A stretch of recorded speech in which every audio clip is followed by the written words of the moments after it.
Hello everybody, it's your boy Mark here. We're going to be hopping right back into SC2VN. So last episode we met the rookie, young, spark talent player Stunt. And yeah, we're going to continue the story from where we left off. So let's get this started. Alright, let's get to it. I'll probably end up going eventually. It's not like I can make a living from games when I'm 30. 5 or 6 years of Starcraft, and then you're left with dregs of your prize money and sore wrists, and hopefully some friends and fond memories. With a look back at the computer screen, I noticed that my inbox has a message waiting. A click, and I'm staring at a piece of fan mail, the first I've received in a month. Maybe it's inaccurate to call it fan mail considering I've known this guy since before I first started playing Starcraft in high school. Also, hope your practice is going well. Well, stuff here has been boring since summer ended and everyone went back to school. I saw about the SVL qual, but you got another month, yo. You're still the foreign hope, so make sure you come back from Korea and stomp locals while I'm watching. Oh yeah, don't forget about something 2012, haha. Are you going to stream soon? I really like to watch. Make sure you mod me this time, rolling on the floor laughing. Oh yeah, give me a shout out next time you're casted match law later, dog. A. Oh my gosh. Stream? What? So 10 people can watch me play faceless barcodes all day?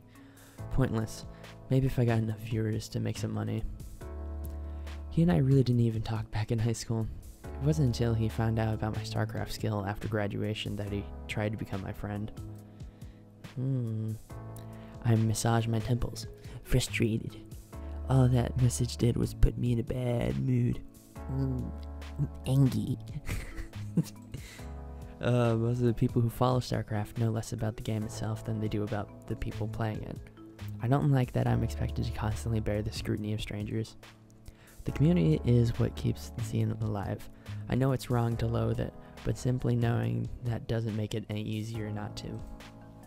With an impatient click, my PC groans off. I climb under my sheets and settle in for an early night's rest. The search continues tomorrow. Oh boy.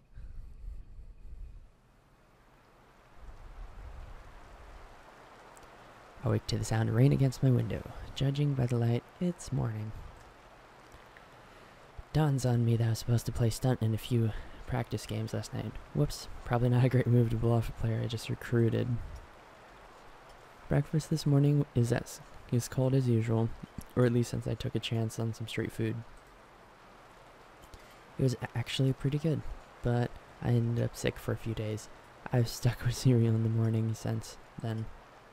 I hope everything's working on Jet's end. Good management and even a single sponsor will take us a long way. All I can do is focus on the task at hand, finding talent. I put away my bowl once I've emptied it and lock my apartment on the way out.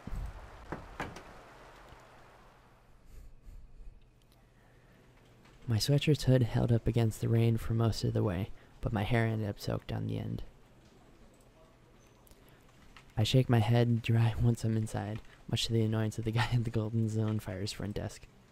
The cafe is largely empty on most weekends, at least before school's let out. With a bit of searching, I find a cell reclined drowsily in a computer chair that he must have wheeled over to the lounge area. I'll bet he'd rather be sleeping at the Crash Team house, but Sal said they didn't have time to meet me any later. He yawns and waves me over. I pull up a chair from a nearby PC and sit beside him. Plenty to choose from when the place is this empty. Do they not have umbrellas outside of Korea? No, everyone just sprints from place to place if it rains. Ha, so anyway, Stunt agreed? Yeah, it'll make the next pick even easier once I've actually got another player to point to. I wish Jet could hurry up and ditch her team already. Sal raises an eyebrow and shakes his head at me. She can't do that. Jet has a contract. It has to be over soon though, right? Why else would she be putting together a team if she wouldn't be able to play on it? They vary, but most contracts last either 6 months or a year. Best case scenario, she'll be free at the end of the month.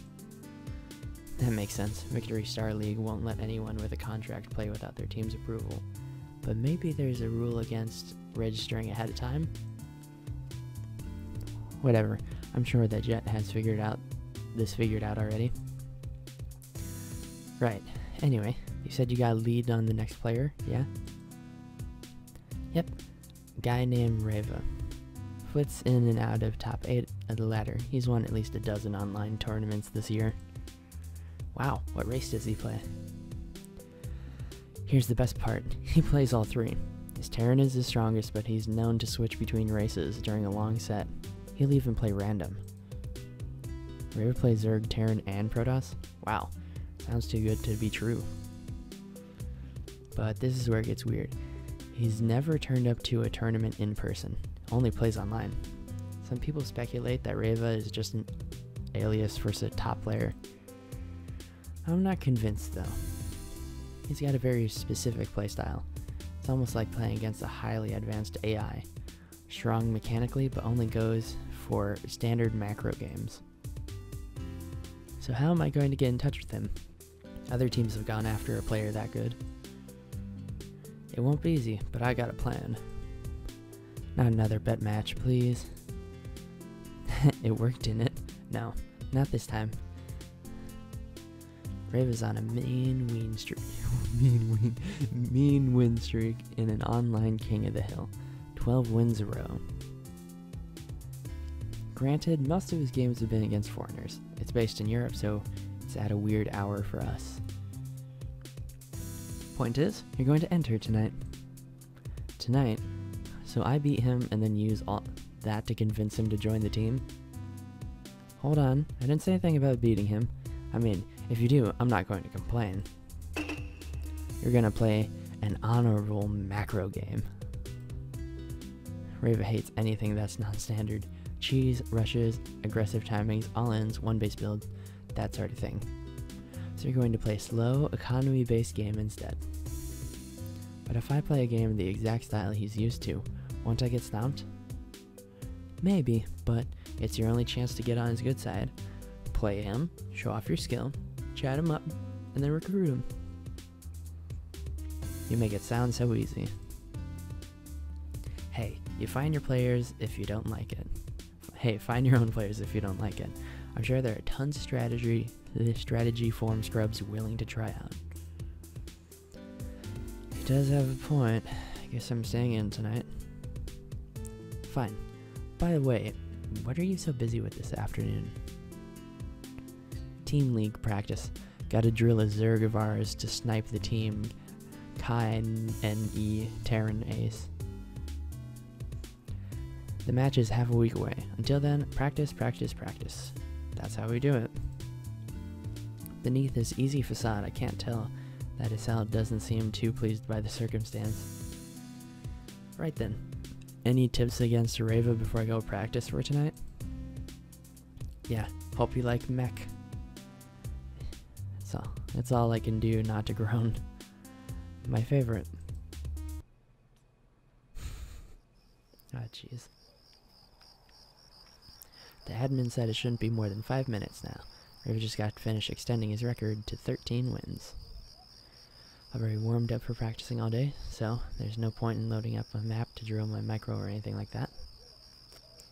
Only thing I got to focus on before the game is my build and my nerves. Most players, myself included, tend to get a little jittery before a high stakes match. It's a more serious issue at live events with all the lights and cameras and cheering fans, but it can happen in an online setting just as easily. This King of Hill is broadcast on a commentated live stream. Channel hosting it isn't particularly popular, but the exposure can't hurt. Unless I get beat really, really bad. Looks like the game is getting started. In the pre-game lobby, Reva remains utterly silent, even after I offer a friendly GLGL. Whatever, let's get this going. Oh wait. Where's it? Glossary. term from the last episode. Bonjour. Who dominates the Starcraft scene for a long period of time. Bonjour's very high win rate, success, champion wins. So far, Starcraft's only Bonjours have been Terran and Zerg players. Oh, alright. Cool. So that's what that word means. Hey. Alright. Time to show off Reva and everyone else that's watching what I'm made of. Grinds out opponents with mech, can play all 3 races, could easily be a hacker. I'm watching my scout across the map when a thought occurs to me. If this guy supposedly hate rushes, I should be able to score a pretty easy win against him with one. There's a specific proxy build that works really well on this map, especially against the type of player that Estelle described Reva as. I might risk angering the person I'm trying to recruit though. Still, the game is being broadcast online. If I win, there's a chance I could earn enough cred to find another player anyway. Do I really want to go against Estelle's advice? It's only one game after all. I'm gonna say prepare for a drawn-out match. Let's not piss off somebody we want to work with. Ugh, it's not like I hate playing out standard or anything. I just don't like that I'm playing straight into this guy's strong point. Whatever. As expected, the game begins with a long calm. Reva shows off. No sign of early aggression, instead focusing entirely on building a strong economy. I used the breathing room to invest heavily into structures for tank production. My scouts reveal that Reva is going to do the same thing. Just as Estelle said, looks like there's going to be a long, drawn-out tank versus tank positioning war. Reva split the map in half, one side littered with his bases, defensive structures, and tanks, and one side with mine.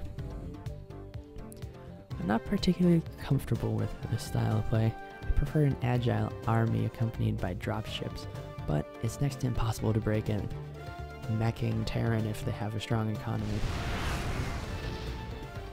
Whoa, shit, I'm under attack. Reva's inching his tank line towards the center of the map. He managed to find a weak position in my formation. One of my tanks was a bit too far away from the rest, and it got picked off. A nuke? In a serious game? Not here. Not here either. Where's the nuke? Shit, I need to catch it before I lose my army.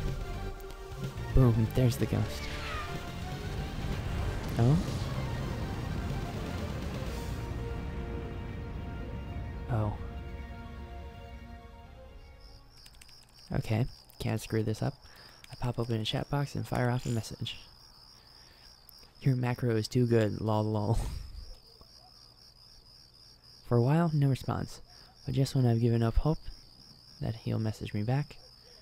Thank you, you play well. You made only a few key mistakes. Perfect capitalization and grammar? Ugh. Whenever anyone does this to me, I feel obligated to fix my typing. Screw it. I'm way too tired after 40 minutes of positional play. Oh yeah? Well thanks. I'm actually looking for some practice partners, kinda. Kind of? How? Well, I'm starting a team with a few friends. We're gonna try to qualify for Team League. I see. I'm actually looking to pick up another player at the moment. Would you be interested? For almost 10 seconds, nothing. Each second ticking by feels like longer than less, but then I'm willing to discuss the possibility. Oh, awesome. We're gonna meet up at Golden Zone Fire tomorrow afternoon. You're in Seoul. Yeah? You know where it is? Oh, you wish to meet in person? Come on, I've already come this far. Keep it together. Yeah, just ain't gonna hang with the team and just gonna hang with the team and practice a bit. We're nice, I swear. Another pause, this time longer. I find myself drawing closer and closer to the screen in anticipation of Reva's reply. Very well. I will see you and your roommates at Golden Zone Fire tomorrow. How do you suggest I find you? KK. Look for the foreigner. Well, I will do so. Goodbye. With that, Reva exits our chat and prepares for his next King of the Hill match. Did I do it? Did I recruit our last player? Can I celebrate yet? No. Better to wait. He's never been to an event in person before. there's a chance that he won't show. I step out of my chair, fall into my bed, simultaneously tired and restless. I shut my eyes, but there's no way I'm going to sleep tonight with this hanging over my head. Alright, I hope you all enjoyed this video, and I'm pretty excited for the series. I don't mind taking some time to sit and read something I've never read before. I think it's a good skill to work on, so that's why I chose a visual novel, to get better at reading and stuff like that, even if it's marginal difference.